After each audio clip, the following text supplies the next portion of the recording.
Bueno, chicos, nuevamente bienvenidos. Aquí estamos en una nueva clase. Hoy nos toca ver biología celular específicamente. Y para entrar en el estudio de la biología celular, vamos a decir que la biología es la ciencia que estudia la vida. Bio viene de vida, logía de logos, estudio. Dentro de esta ciencia tenemos tres grandes ramas, que son los tres seres vivos de nuestra naturaleza. La parte de la biología que estudia la botánica o las plantas o la biología vegetal, la parte de la biología que estudia a los animales o también llamada zoología, y la parte de la biología que estudia al ser humano u Homo sapiens, que es precisamente la biología que va a abordar esta materia. A esa la vamos a llamar una biología antropológica, es decir, centrada en el hombre. Por otro lado, tenemos ciencias auxiliares dentro de esta biología. Y esas ciencias auxiliares son, por ejemplo, las ciencias biotáxicas, donde ahí tenemos la taxonomía o sistemática, que es la que se encarga de las clasificaciones en general, clasificaciones de los organismos vivos, clasificaciones en general. La biogeografía se encarga de la distribución de esos seres vivos en el planeta, en la geografía. Y la paleontología es la que se ocupa del estudio a través de los fósiles. Los fósiles son restos mineralizados de un organismo de épocas geológicas pasadas. Por ejemplo, gracias al estudio de estos fósiles se ha determinado que las células procariotas han precedido a las eucariotas en 3 billones de años. Enseguida vamos a ver la diferencia entre células procariotas y eucariotas, pero gracias a la paleontología y a estos fósiles se descubrió que las primeras células fueron las procariotas. Luego tenemos dentro de estas ciencias auxiliares las ciencias biogénicas, donde tenemos la filogenia y la ontogenia. La filogenia es la rama que estudia el origen de una especie. Por ejemplo, en el caso del ser humano, se dice, como una de las teorías, la más aproximada, que provenimos de los primates. Mientras que la ontogenia estudia el desarrollo de un organismo desde sus inicios. Por ejemplo, en el caso del ser humano, el ser humano comienza siendo un huevo o cigoto, luego de la fecundación, después pasa a ser embrión, luego pasa a ser feto, recién nacido, niño, puber, adolescente, adulto, adulto mayor, anciano. Después tenemos las ciencias bioquímicas, donde a su vez tenemos dos ramas, la estequiología, que estudia la composición química, y la biodinamoquímica, que estudia el metabolismo, es decir, cómo actúan esas composiciones químicas en el organismo, cuáles son esas reacciones que tienen. Y finalmente tenemos las ciencias biostáticas y las ciencias biodinámicas, donde aquí, en estas dos, vamos a incluir a nuestra materia anatomía y fisiología o procesos biológicos. Dentro de las ciencias bioestáticas tenemos la morfología, que sería la anatomía, la histología y la citología. ¿Por qué está dentro de las ciencias biostáticas estas tres? Porque son eminentemente descriptivas. La anatomía, uno describe lo que ve de un organismo, por ejemplo, la descripción del corazón, la descripción del hígado, la descripción de los huesos. La histología, uno describe lo que ve en cuanto a tejidos a través de un microscopio, o sea, no lo puedo hacer con el ojo como hago con los órganos, en el caso de la anatomía, pero sí a través de un instrumento que es el microscopio. Histo viene de tejidos, logía, acuérdense ustedes, de logo, estudio. Entonces el estudio del tejido, pero es eminentemente descriptivo, por ende es bioestático. Y finalmente la citología estudia específicamente la célula, pero es descriptiva. Dentro de las ciencias biodinámicas tenemos la fisiología, que es dinámica porque precisamente ve lo que es el funcionamiento.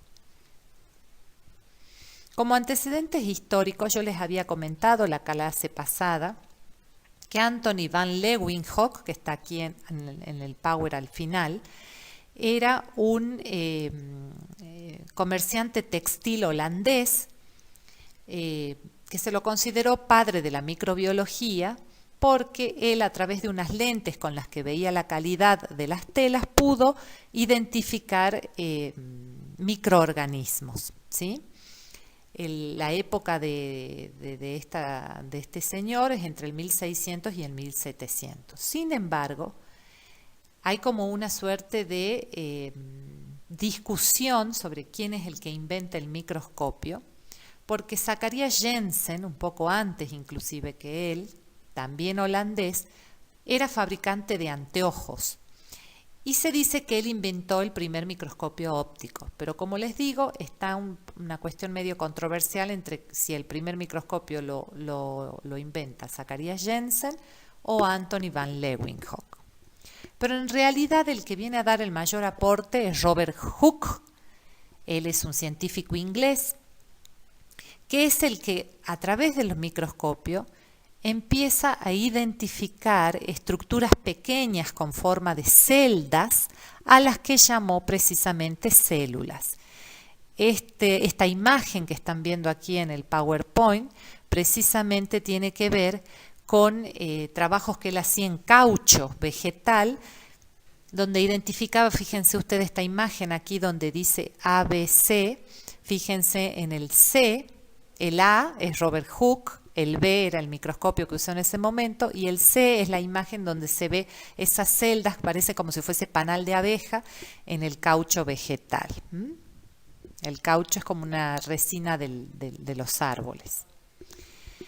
Bien, ahora para poder hablar de células necesitamos sí o sí el microscopio. Y la citología precisamente es la rama que estudia las células, pero las células no las podemos ver con nuestros ojos, necesitamos microscopio. Entonces nos tenemos que empezar a familiarizar con las unidades de medida de los microscopios. En primer lugar, quiero decirle a grandes rasgos que tenemos dos tipos de microscopios, los microscopios ópticos que utilizan luz y los microscopios electrónicos que precisamente usan electrones, por eso se denominan así. Los microscopios ópticos o de luz son los microscopios que vamos a utilizar en el cursado de la materia, los que tenemos acceso o han tenido alguno de ustedes por ahí en algún colegio secundario con orientación biológica. Los microscopios que vemos habitualmente en los laboratorios y demás son los microscopios ópticos. La unidad de medida de esos microscopios ópticos es la micra o micrón. Mientras que los microscopios electrónicos que utilizan electrones van a tener unidades de medida diferentes, nanómetros o Armstrong, y no son de fácil acceso. De hecho, toda la Universidad Nacional de Salta cuenta con un solo microscopio electrónico que está en la Facultad de Ingeniería. Es mucho más complejo el microscopio y su utilización. No es como el microscopio óptico que lo tenemos en la mayoría de los laboratorios. Entonces, volvamos a las unidades de medida. La micra o micrón es 1 por 10 a la menos 6 metros, o sea, la milésima parte del milímetro. El nanómetro es 1 por 10 a las menos 9 metros, o sea, la milésima parte del micrón. Y el Armstrong es 1 por 10 a la menos 10 metros, o sea, la 10 milésima parte de la micra y la décima parte del nanómetro. Recuerden ustedes que en el microscopio óptico la unidad de medida va a ser la micra o micrón, que es el que ustedes más van a utilizar, mientras que nanómetro y Armstrong se reservan para el electrónico. Ahora vamos a hablar del límite de resolución o discriminación y el poder de resolución. ¿A qué nos referimos con el límite de discriminación? El límite de discriminación es la distancia que hay entre dos puntos. Entonces, el ojo humano puede identificar puntos que estén a 0,1 o 0,2 milímetros. Eso el ojo humano lo identifica. Pero si esos puntos están más pegaditos, o sea, menos que 0,1 milímetros, ya no los ve como un solo punto, no los ve como dos. Para eso yo necesito el microscopio óptico, que va a tener un límite de discriminación de 0,2 micras. Es decir, que puntos que estén al microscopio óptico a 0,2 micras lo va a ver como dos puntos. Cuando están más próximos que ese número, tampoco los va a ver el microscopio óptico, entonces necesitamos el microscopio electrónico, que ahí va a poder identificar los puntos que estén separados a 10 Armstrong. Eso es lo que nos permite ver la ultraestructura. Entonces, el límite de resolución o discriminación es la distancia que hay entre dos puntos, mientras que el poder de resolución es la capacidad que tiene un instrumento para poder identificar esos puntos como separados. Entonces, el límite de resolución es inversamente proporcional al poder de resolución. ¿Qué quiero decir? Cuanto más chiquito sea el espacio entre dos puntos, yo necesito un aparato con mayor poder de resolución, como por ejemplo el microscopio electrónico. En cambio, cuanto más separado estén los dos puntos, yo no necesito tanto poder de resolución, por eso con la vista humana lo puedo ver. Bien, ahora sí vamos a abordar los tipos de células. ¿Cuántas células tenemos en la naturaleza? Y tenemos dos células, las células procariotas y las células eucariotas. Las células procariotas, como les había dicho hace rato, son las que a través de los fósiles se descubrió que existen en la Tierra desde hace 3 billones de años, mucho antes que las eucariotas. Las eucariotas recién hace 9 millones de años, las eucariotas, pero las procariotas hace 3 billones de años. Las células procariotas son las que tienen el material genético disperso en el citoplasma, mientras que las células eucariotas son las que tienen el material genético dentro de una estructura llamada núcleo. Estas células eucariotas a su vez se dividen en dos, vegetales y animales.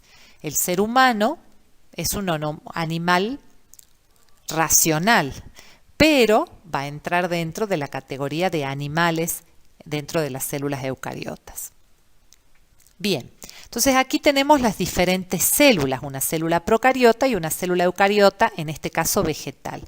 Fíjense ustedes que en la célula procariota el material genético está disperso en el citoplasma, mientras que en la eucariota vegetal se encuentra dentro de un núcleo.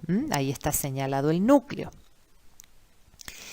Por otro lado, la célula procariota tiene otra característica, la presencia de un flagelo, que no lo tiene la célula eucariota, ni vegetal ni animal. Ese flagelo lo que le permite es la movilidad. Y sí hay algo que comparten las dos, procariota y eucariota, que es la presencia de la pared. La diferencia que la pared en la célula procariota va a ser como un refuerzo de su membrana, mientras que en la célula eucariota la pared es de celulosa. Otra característica que tiene la célula vegetal es la presencia de un elemento en su interior verde, que es el cloroplasto, donde forma la clorofila para la fotosíntesis, que es quien le va a permitir la obtención de la energía. Ejemplos de células procariotas, las bacterias. Es el ejemplo más característico de células procariotas, que tienen una pared. Muchos de los antibióticos precisamente lo que hacen es destruir la pared de esas bacterias. Tienen el flagelo y tienen el material genético disperso en el citoplasma. Dentro de las células vegetales, bueno, podemos mencionar como ejemplo a cualquier célula, a cualquier vegetal. Y aquí tenemos la célula animal. Fíjense ustedes que la célula animal también tiene un núcleo con su información genética en el interior, pero no tiene pared como la eucariota vegetal y tampoco tiene cloroplasto. Esa es la gran diferencia entre una célula eucariota vegetal y animal. La animal no tiene pared y no tiene cloroplastos.